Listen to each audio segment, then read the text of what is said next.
تمہارے فراڈ کے اگر جائزے لیے جائیں تو تم بچنے اور بھاگنے کے بھی قابل نہیں، تمہیں بھاگنے جگہ بھی نہیں ملے گی۔ کیا غلطی تھی موسیٰ کاظم کے بیٹے کی؟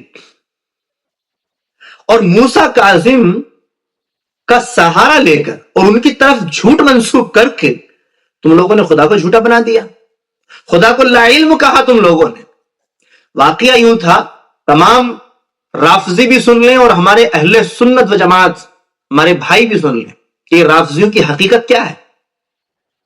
حضرت امام موسیٰ کاظم نے ان کی کتابوں کے حساب سے، ہماری کتاب میں نہیں لکھا، ان کی ہی کتاب ہے، میں کتاب آپ کو دکھا بھی دیتا ہوں، انہی کی کتاب میں لکھا ہوا کہ امام موسیٰ کاظم نے اپنے بیٹے کو خلیفہ بنایا، ایک بیٹے کو۔ امام کے لیے کیا ہے؟ ان کے یہاں لکھا ہوا کہ امام کے لیے آنے والے وقت کا علم ہونا ضروری ہے، علم غیب ہونا ضروری ہے، اس کو یہ پتا ہونا چاہیے کہ ہاں یہ بندہ امامت نبھا پائے گا یا نہیں نبھا پائے گا۔ اب امام موسیٰ کاظم کو تو امام مانتے، امام معصوم مانتے، یعنی ان کو تو علم غیب ہے، قیامت تک کا علم ہے، وہ جو کریں گے صحیح کریں گے۔ اب انہوں نے کیا کیا؟ اپنے بیٹے کو خلیفہ بنا دیا، امام بنا دیا۔ اب امام بننے کے کچھ دنوں بعد ہی ان کا وہ بڑا بیٹا انتقال کر گیا، یہ ان کی کتاب میں لکھا ہوا ہے۔ تو لوگوں نے امام موسیٰ کاظم سے آ کر کے پوچھا کہ حضور آپ نے اپنے بیٹے کو امام بنا دیا اور آپ کو یہ پتا بھی نہیں کہ وہ مرنے والا ہے، آپ کیسے امام ہیں؟ آپ کو پتا تو ہونا چاہیے تھا کہ وہ مرنے والا ہے، آپ کو معلوم نہیں ہوا؟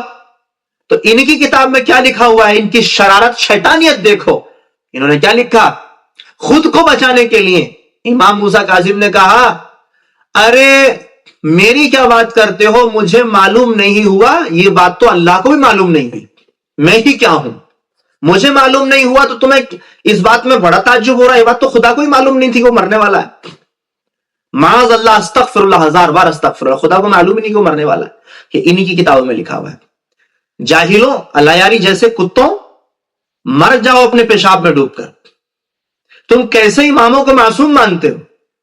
آؤ آؤ میرے پاس، آن لائن آؤ، ہے تمہاری خیریت لینے کا ٹائم ہے، خبر لینے کا وقت ہے۔ تم نے جس طرح سے صحابہ کے اوپر گندگی اچھالی ہے اور وہ گندگی تمہارے اوپر اچھل کی آئی جو تمہاری کتابوں میں پوری گندگیاں لکھی ہوئی ہیں، اب ہم اس کا جواب دینے تیار ہیں۔